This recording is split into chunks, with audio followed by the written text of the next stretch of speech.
Lep dober večer vsem, ki ste prišli na 4. hagioterapevtski večer, ki je tudi zadnji v tem iztekajočem se letu. Sedaj smo že globoko v adventnem času in sicer v drugem tednu adventnega časa. Evangelij zadnje adventne nedelje te vabi k spreobrnenju oziroma k spremenenju svojega dosedanjega življenja. Morda je sad te spremembe tudi v tem pri tebi, da si zadnjič morda odkril, napisal, kaj tebi pomeni oziroma prinaša edinost v življenju. Se spomnite še?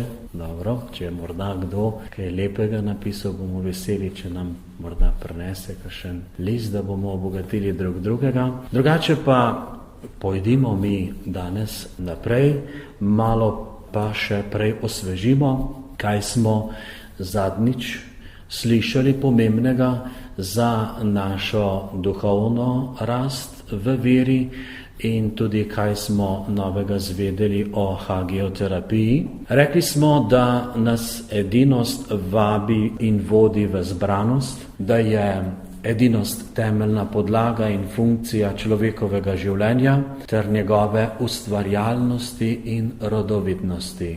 Če se ti v sebi razklan, če si ti sam v sebi v konfliktu z vestjo ali samim seboj, potem ne moreš biti rodoviten, ne moreš biti ustvarjalen, tako kot bi lahko bil. Ne moreš biti ti zares ti v polnem pomenu.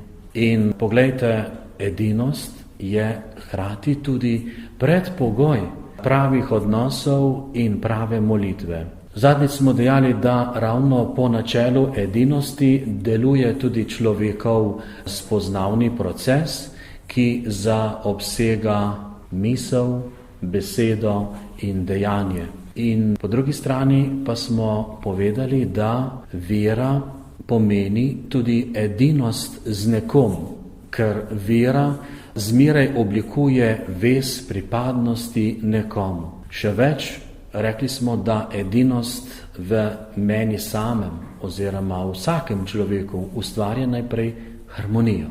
Potem druga stopnja, da človekova edinost z naravo, torej z stvarstvom in z bližnjimi, ustvarja v njem samem celovitost in širino pogleda na življenje. In tretja stopnja edinosti, smo rekli, je edinost z Bogom, ki pa te vodi v življenju k popolnosti in izpolnjenosti, torej k temu, da ti postaneš svet človek. In vse to so tudi sadovi, ki jih prinaša človeku hagioterapija, saj je cilj hagioterapije voditi človeka k spoštovanju fizikalnih, bioloških in duhovno-moralnih zakonitosti, hkrati pa pomagati človeku, da živi stvarnost transcendentali. Hagioterapija je torej pomembna pomoč tudi cerkvi pri njeni novi evangelizaciji in pastorali, kot tudi svetu pri graditvi nove družbe zaupanja in sodelovanja. Saj vedno znova danes odkrivamo, kako je človek duhovno bolan in če je človek duhovno bolan, ne more sprejeti pastoralne niti evangelizacijske ponudbe, če nisi prej duhovno zdravel. In k temu antropolog Artur Jores pravi, da ima okoli 70% psihosomatskih bolezni svoj vzrok ravno na duhovnem področju. In vse to pomeni, da je hagioterapija pred evangelizacijo in cerkveno pastoralo, saj je pogoj za njuno uspešno delovanje. Pri tem pa ne smemo pozabiti, da ima hagioterapija svoje korenine ravno v vzorcu starokrščanskega katehumenata, ki ga je profesor Ivančič uporabil za oblikovanje praktičnega modela nove evangelizacije in ga imate lepo strnjenega v knjigi Srečanje živim Bogom. To je čudovita knjiga. Kdor je ni prebral, ima še možnost, Drugač bo zamudil mnogo bogatih in vrednih vsebin, zaradi katerih se bo mogel vicati. Pred nami pa je sedaj 4. hagioterapevtski večer. Prisluhnimo vsebinam tega večera, da bodo že v adventnem času, pa tudi v našem nadaljnjem življenju pognali pravi sadovi duhovnega življenja z Bogom, pa da bodo tudi v nas se obnovili in pognali novi odnosi do naših bližnjih, do tistih, ki so nam zaupani in dani. Torej, obrnimo se zopet v vsebine hagioterapije in skušajmo na kratko povzeti vse tisto, kar je prav in potrebno, da o hagioterapiji vemo. Naše življenje je nek proces, neko dogajanje. Živimo v svetu dobrega in zlega. Zlo deluje proti zakonom narave v nas in izven nas. Če ne spoštujemo zakonitosti duhovne ravni svojega bitja, bomo slej kot prej vsestransko oboleli. Tako hagioterapija drami in osvešča človeka tako, da mu posreduje temeljne resnice o njem samem, o njegovem stvarniku, o zakonitostih, ki jih je on položil v vsakega človeka in v ta svet, ki se jih mora človek držati in se zanje svobodno odločati, da bi lahko preživel in ostal zdrav. Kljub temu, da je človek ljubljen od stvarnika, da je izbrano bitje, se mu nič ne zgodi brez njegovega sodelovanja in njegove prevolitve, ker mu je stvarnik dal svobodno voljo pri odločanju za dobro ali proti dobremu. In dober je on, stvarnik. In tukaj je zdaj ta napor, kjer je že z izvirnim grehom njegov duh oslabel. Hagioterapija človeku osvetljuje posledice njegovih odločitev, ker so vsa težka in bolezenska stanja, v katerih se človek znajde, sad njegove lastne izbire. Če se odloči proti dobremu, se odloči za pomanjkanje dobrega, torej za zlo, in tako prizadene in rani svojo duhovno dušo, jo kvari in ji tako jemlje duhovno zdravje. S tem, ko rani svojo duhovno dušo, prizadene tudi duhovno dušo drugih ljudi, tistih, ki so svojim življenjem vezani na njega. Tako lahko rečemo, da je zlo prisotno v vsakem duhovnem trpljenju. Kadar se obrne od zla k dobremu, človek izbere večno, neminljivo dobro in tako zdravi svojo ranjeno dušo. Vidite, to je tisto, kar v hagioterapiji delamo. To je tisto, kar se dogaja v hagioterapiji. Tako preprosto je to, pa tako vredno. Hagioterapija človeku pomaga, da prepozna vrednote, ki od njega zahtevajo pravilne odločitve. To ni enostavno. To je pot, to je delo. On spoznava, da je lahko dober, da lahko odpušča in da lahko ljubi, da se zmore odločati za stvari, ki so nad zemeljskimi okviri in človekovim omejenim bivanjem na zemlji. To spoznava človek na hagioterapiji, to se s tabo dogaja. V času hagioterapije, ki je torej nek določen čas, ko stopiš v ta korak, ki pa se nikoli ne konča. Na hagioterapijah, ko prideš, se pravzaprav uvedeš not, se osvestiš, kaj se ti dogaja.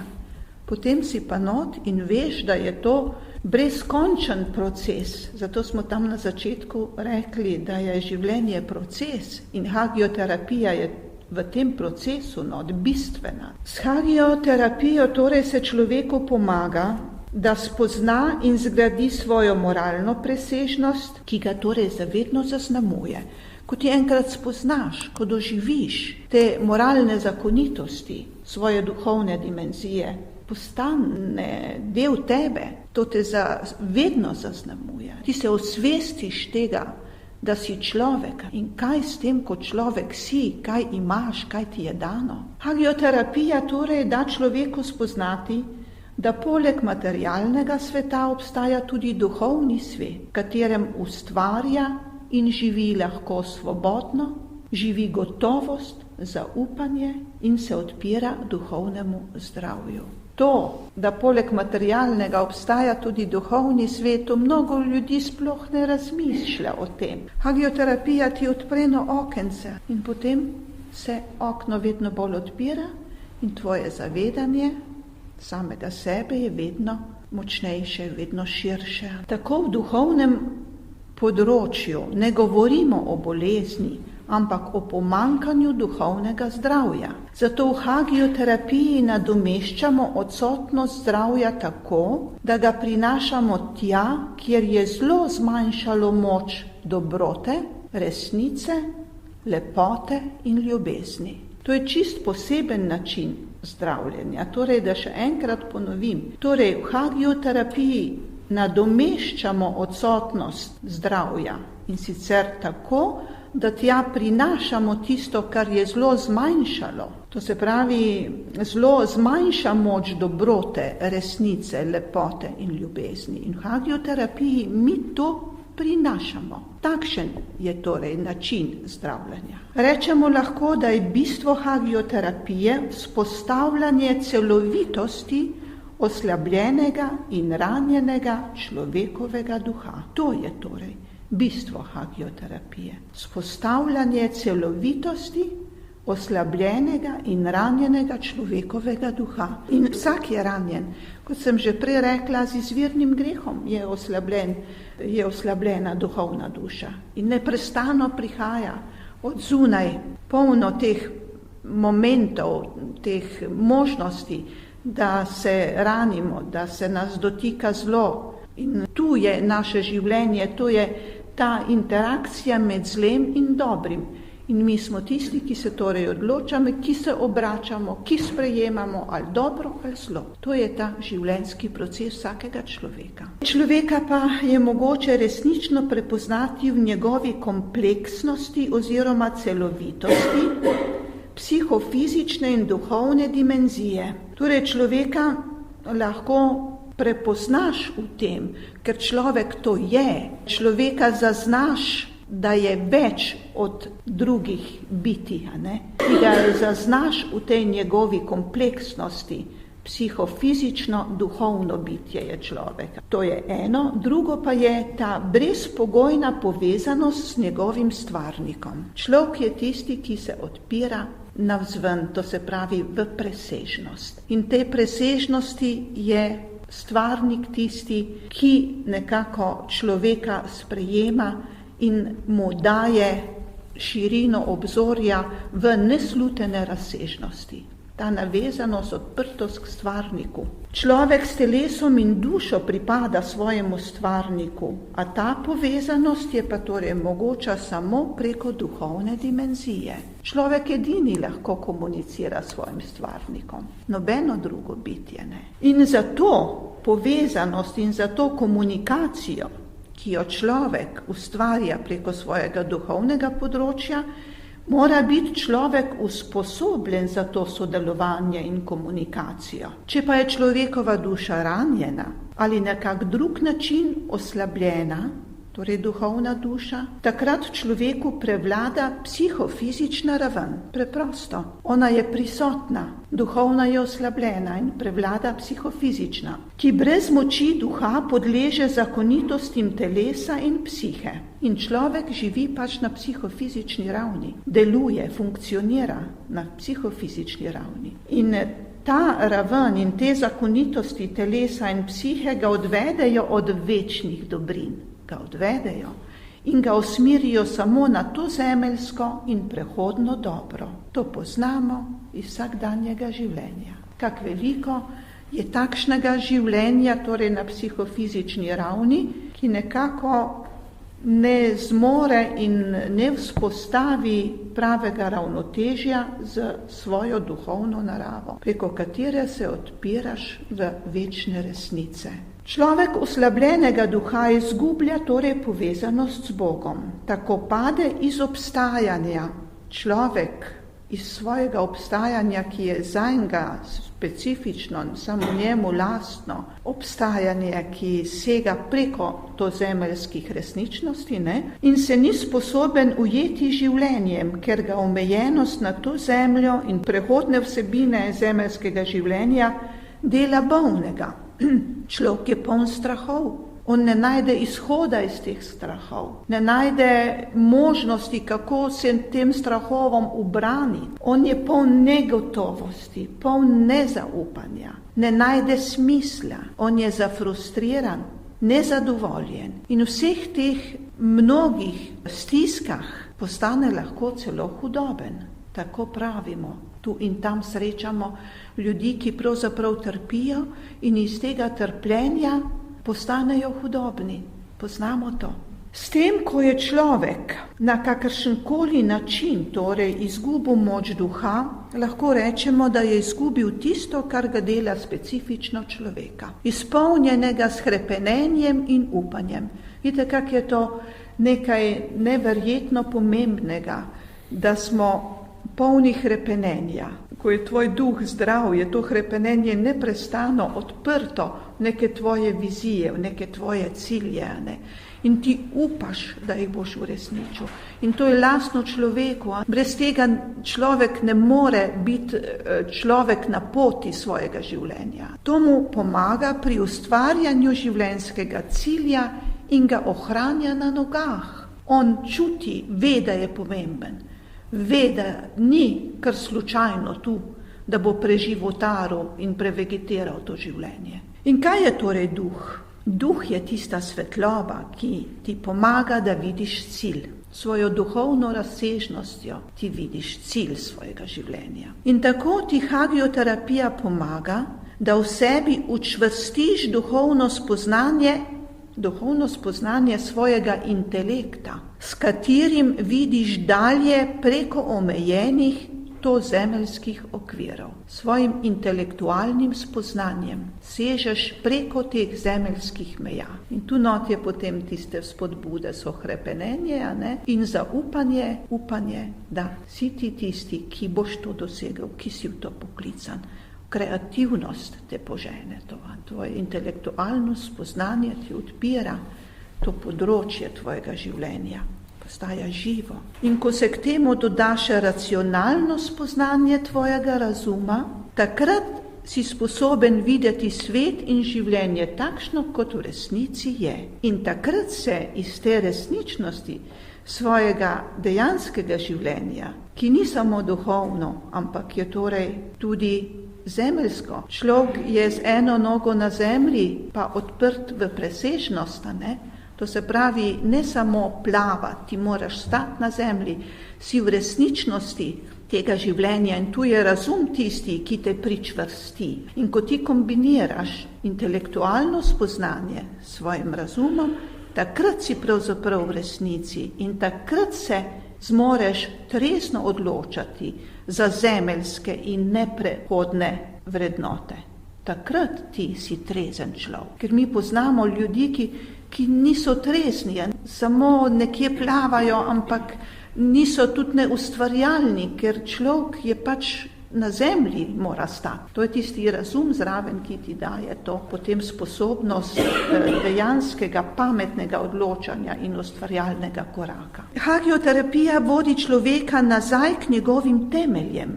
Torej njegovi temelji so, kot smo rekli, v duhovni razsežnosti njegovega bitja. Tja nas vodi hagioterapija. Skuša ga uravnotežiti, torej med psihofizičnim in duhovnim delom njegovega življenja in tako doprinesti k stanju stabilnosti celotnega bitja. Človek je stabilen.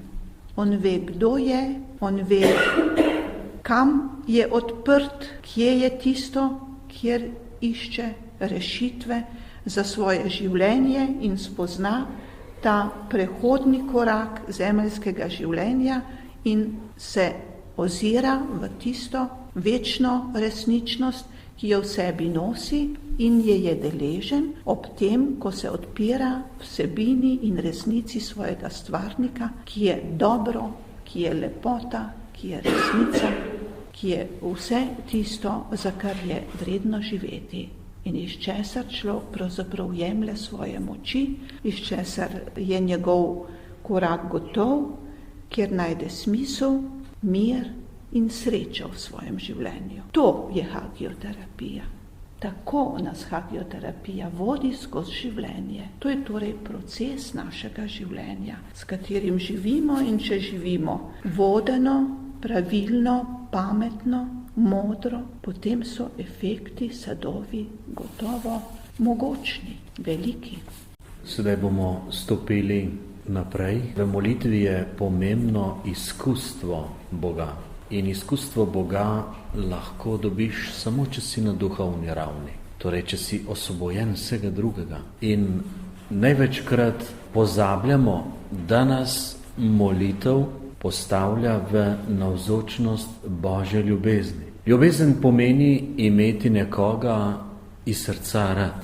Sad prave ljubezni je torej veselje in odpiranje srca drugemu oziroma sprejemanje drugega v svoje življenje. Ali ni to tudi bistvo pravega in iskrenega pogovora, še posebej pogovora z Bogom? Samo ljubezen lahko v tebi vzpostavi oseben odnos z Bogom. In iz tvoje molitve se vidi, koliko ti je to zares uspelo in koliko imaš ti Boga in sebe zares prav rad. V očeh hagioterapije je ljubezen temeljna življenjska potreba in nuja, brez katere človek v življenju ne more preživeti, niti se najti, kaj šele uresničiti. Človek vseh časov in rodov hrepeni po ljubezni in stremi po tem, da bi bil ljubljen in spoštovan. Še več, meni celo, da ima pravico do tega. Hrepenenje po izpolnjenosti z absolutno ljubeznijo in sprejetostjo je želja, ki se torej nahaja v središču vsakega človeškega srca. Zakaj pa misliš, da Jezus ni Petra spraševal, zakaj ga je vendarle 3-krat zatajil, ampak mu je bilo bolj pomembno vprašanje: Simon, Janezov sin, ali me ljubiš bolj kot tile? Torej, tile pomeni bolj kot drugi. Torej, zakaj tako? Zato, ker samo ljubezen človeka odrešuje in dela srečnega. Zato je Jezus prišel med nas. Zato, ker je samo ljubezen univerzalna in ker je po besedah apostola Pavla vsak trenutek iznajdljiva in za vsako dobro delo pripravna. Spoznajmo ta večer malo bolje ljubezen. Odprimo se ji, da je ne bomo imeli samo na jeziku in v glavi, torej samo v mislih, ampak da bo predvsem vstopila v naše srce in v naše celotno življenje kot Božja moč in kot Božje zdravilo, ki bo se dotikalo ne samo nas samih, ampak tudi vseh drugih okoli nas.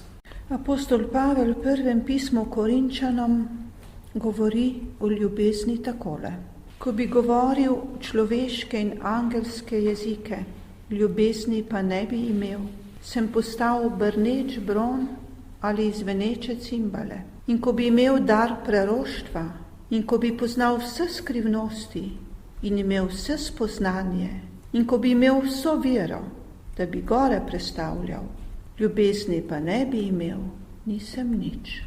Tako torej apostol Pavel o ljubezni. Mi pa bomo sledili razmišljanju o ljubezni, ki je spoznanje.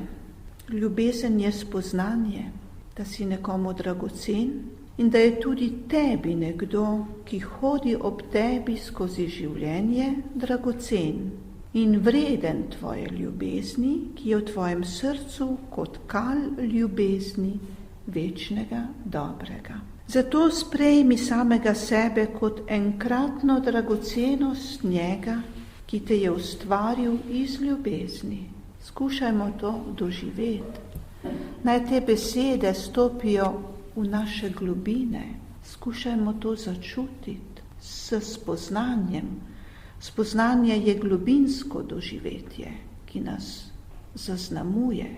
Ti si sad večne ljubezni tvojega stvarnika, ki ti je želel prav takšnega, kot si. Ti si njegov unikat. Vedno je ob tvoji strani in te varuje. Ob tebi je v zdravju in bolezni, v uspehu in neuspehu. Nate čaka, da mu odpreš svoje srce, kajti vrata srca se odpirajo od znotraj. Ti si tisti, samo ti jih lahko odpreš. On čaka. Ti si odraz njega, njegova podoba. In ko najdeš njega, si našel vse, našel si resnico in postal si dobrota za ta svet v edinosti z njim. Mesto ljubezni je tvoje srce. Ljubezen je človekova vrhunska potreba, za katero je pripravljen vse dati in za katero je pripravljen iti do konca. Srce je potrebno pa zato, da zmoreš ljubezen udejaniti, jo živeti. Zato je srce potrebno usposobiti, da boš to ljubezen lahko sprejel in tudi posredoval naprej. Torej, srce smo rekli, da je mesto ljubezni, kjer ljubezen živi, kjer ljubezen resnično biva, a ne? In to srce, če je zdravo, zmore to ljubezen živo živeti, če pa je ranjeno in bolno, tega ne zmore. Tako pravimo, da imajo ljudje mrtvo srce, ranjeno, bolno srce. In takšni ljudje živijo težko življenje, pusto življenje, samotno življenje, prazno. Njihovo srce torej ni bilo sposobno, ni sposobno oživljati to ljubezen, zato ker je bolno ranjeno. Takih ljudi je mnogo med nami. Ljubezen je oseba, pred katero mi ni potrebno igrati. Poznamo to resničnost, želimo si jo, srečni smo, če jo zmoremo živeti. Oseba, pred katero sem lahko to, kar sem. Če si to predstavljamo, kako nam je lepo, kako si to želimo, potem hrepenimo. Ni ti potrebno igrati in skrivati senčnih strani svojega življenja, ni ti potrebno prekrivati svojih slabosti in pomanjkljivosti. Takšen si naraven, točno takšen, kot si, ob osebi, ki je ljubezen. Ljubezen je torej nekdo, ki se tvoje originalnosti veseli, pa čeprav si popolnoma drugačen, kot so drugi. Ti smeš in prav je, da se pokažeš v tej drugačnosti, da jo lahko uresničuješ. Ta ljubezen nekoga, ta oseba se tega veseli, to se pravi tebe v tej svoji danosti, enkratnosti in ti daje pogoje, možnosti, da živiš samega sebe. V vsem tem, kar je dobro, resnično in vredno. Torej, če je tista oseba, tisti nekdo, ki te ljubi z veliko začetnico ljubezen, potem lahko ti se odpiraš samo v te vsebine, te pozitivne. Takrat se ti uresničuješ ob osebi, ki je ljubezen, ki te ljubi. In v tej ljubezni, v tem sožitju z ljubeznijo si ti svoboden. Tvoje življenje je polno, ti dihaš s polnimi pljuči, ti si ustvarjalen, ti si močan. Ta zagon, ta polet ti daje ljubezen. Poznamo to, morda v utrinkih, pa vendarle poznamo, vemo, hrepenimo za tem, želimo si tega. Ljubezni se človek ne more naučiti. Ljubezen preprosto v človeku je. Položena je v tvoje srce in tvoja naloga je, da ji ustvariš pogoje, da se lahko uresniči. To je naš delež, pomemben, odgovoren delež. Prava in resnična ljubezen je večna. Kajti, če to ni, je le tvoj lasten interes in miljiv privid, ki ga slejko prej odnese čas. Tudi to dobro poznamo, verjetno vsakdo izmed nas. Človek ljubezen silno potrebuje in če jo ne sprejema, se v njem rojeva strašno trpljenje, nesmisel in depresije. Človek živi iz ljubezni, to je njegova hrana. Zanj je najvažnejše biti ljubljen in sprejet. Vemo, kako pomembno je biti sprejet. Kaj šele želja, hrepenenje, potem biti ljubljen.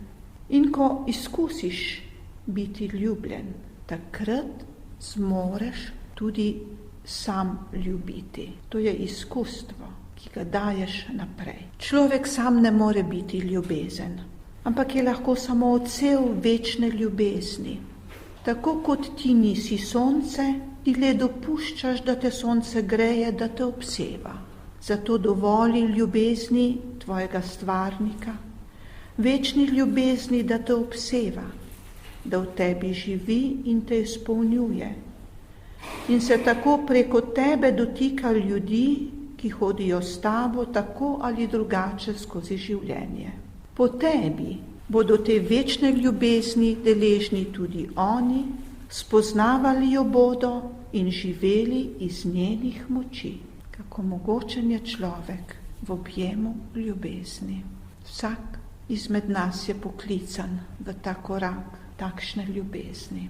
Jezus nas je povabil, bodite kakor otroci. In res, bodi kot otrok, ki neprestano ljubezen išče, iščimo jo. Tisto pravo. In prav v tisti pravi nam spregovori tudi apostol Pavel v 13. poglavju pisma Korinčanom. Opisuje, kakšna je ljubezen.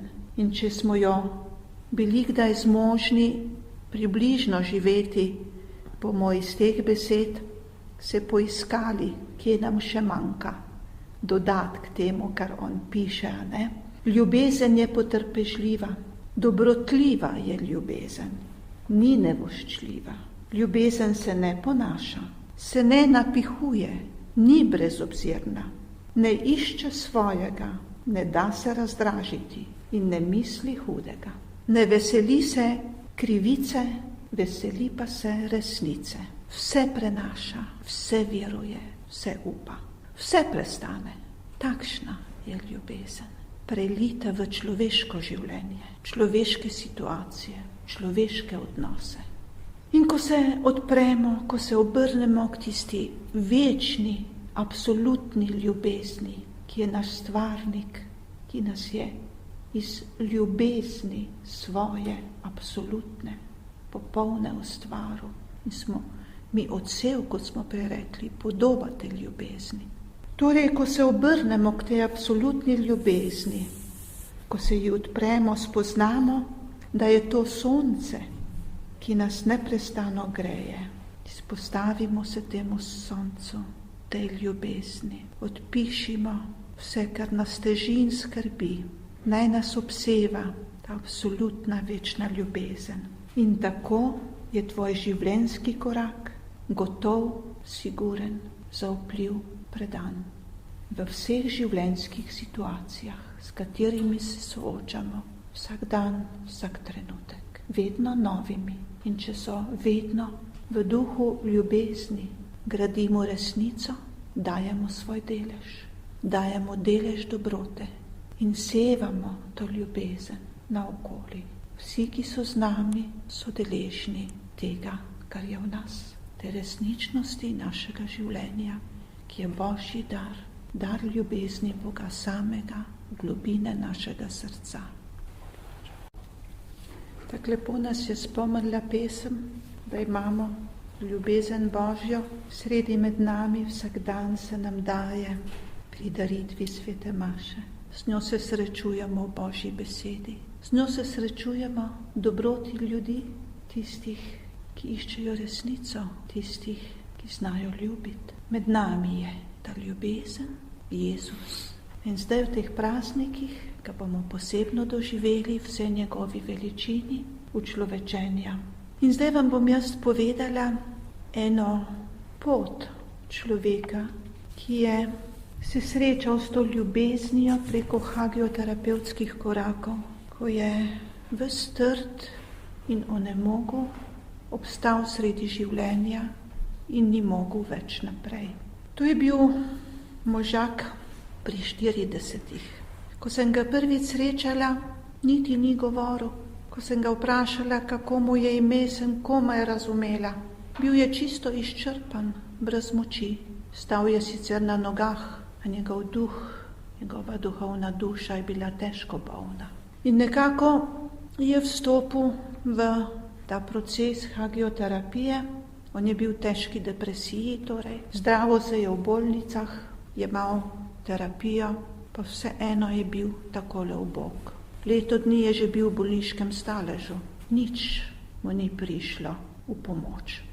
In ko je v teh korakih hagioterapije posredoval svojo življenjsko resničnost, je izrazito stopila na plano zgodba z izsekom iz njegovega življenja, da se je torej rodil v preprosti družini sicer, kjer je bil oče alkoholik. Mama je životarila in se trudila z otroci, kolikor je vedela in znala, dajala jim je iz svojega srca, kar je imela, kolikor je bilo časa.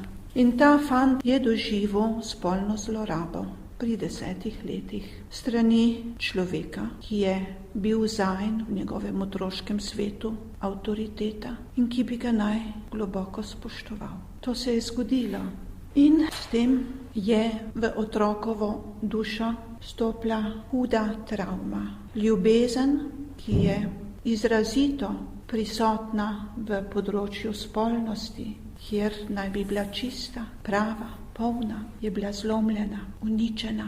In ker vemo, da ljubezen prežema celega človeka, v vsem je tako zelo navzoča, ker je temeljna človekova drža. Je ta fant, potem ko je odraščal, te žive ljubezni ni poznal. On se je sicer poročil, ampak predtem, predno se je poročil, je ta žena kasneje sicer zanosila in on je zahteval abortus. To se pravi, on ni imel spoštovanja do življenja. To ti ga da ljubezen.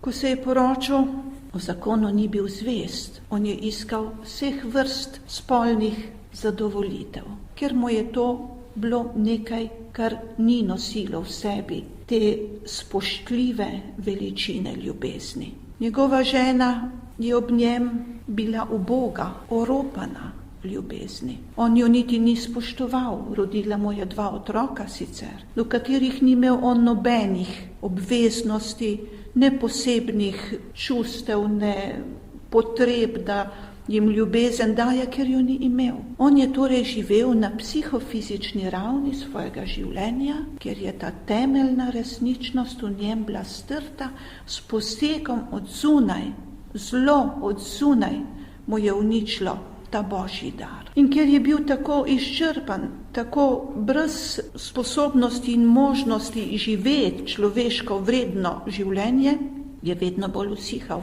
in je se znašel v depresiji, iz katere ni več mogel. Ni mu pomagala tableta, psihofarmaki niso imeli nobene moči, ker je bila travma vzrok njegove bolezni na duhovni ravni. In ko je on vstopil v proces hagioterapije, se je počasi rehabilitiral. Postajal je bolj pokončen, zmogel je spregovoriti vsebine svojega življenja na glas, prisluhnil je, kar se mu je reklo. Začel je odpirati Sveto pismo in po mnogih srečanjih na hagioterapijah je on znova stopil na pot življenja. Svoje 2 deklice, svoje hčerke, ki so v tem času, ko je on tako trpeče hodil čez življenje, so dorasle in zdaj jih je on šele našel. Kako je začel doživljati zgodbo svojih otrok, kot da jih prej ni bilo v njegovem svetu. Ženo, s katero se je v tistih kritičnih časih sicer ločil, ker se mu je zdelo, da nima kaj z njo opraviti, čeprav je pri njej še vsem živel in ga je ona še vedno oskrbovala, jo je opazil. Videl je, kako je dobra. Vidite, tu noč smo pregovorili, kako je potrpežljiva, kako vztraja in se trudi, da bi ga sprejela takšnega so to revščino, ki je bila njen delež v zakonu. In morate misliti, on je se v nekem trenutku srečal z vsebinami vere. In ker je tam not začutil, da je to za njega rešitev, je neverjetno se on tako predal vsebinam ponudbe, da je plusknilo čez rob. Naenkrat se je znašel povsod, kjer si hotel, na vseh teh božjih poteh.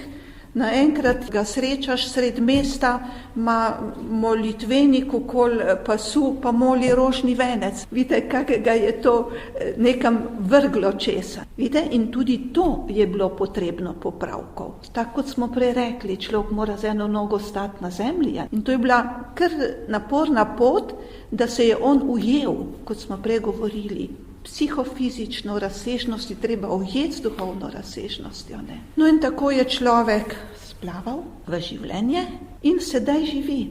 Njegova žena je srečna, da je dobila moža, njegove deklete imajo očeta in on hodi dalje zahtevno pot, kjer dobro ve, kje je prava pomoč, na kakšen način jo lahko sprejme in da je njegovo življenje neprestano delaven dan, da v sebi mora neprestano urejati te odnose in živeti s svojim stvarnikom, kjer je gotovost in vse, kar potrebuje, samo ujeto, umirjeno in uravnoteženo. Tako te hagioterapije naše tečejo, jaz sem vesela, ko tega Gospoda srečam, kaj ne bi bila, in on je gotovo srečen. Kakor ima zlo nepredvidene posledice v človekovem življenju, tako nikoli ne doumemo še bolj, kolikšen večji domet ima ljubezen, če si ji popolnoma odpreš.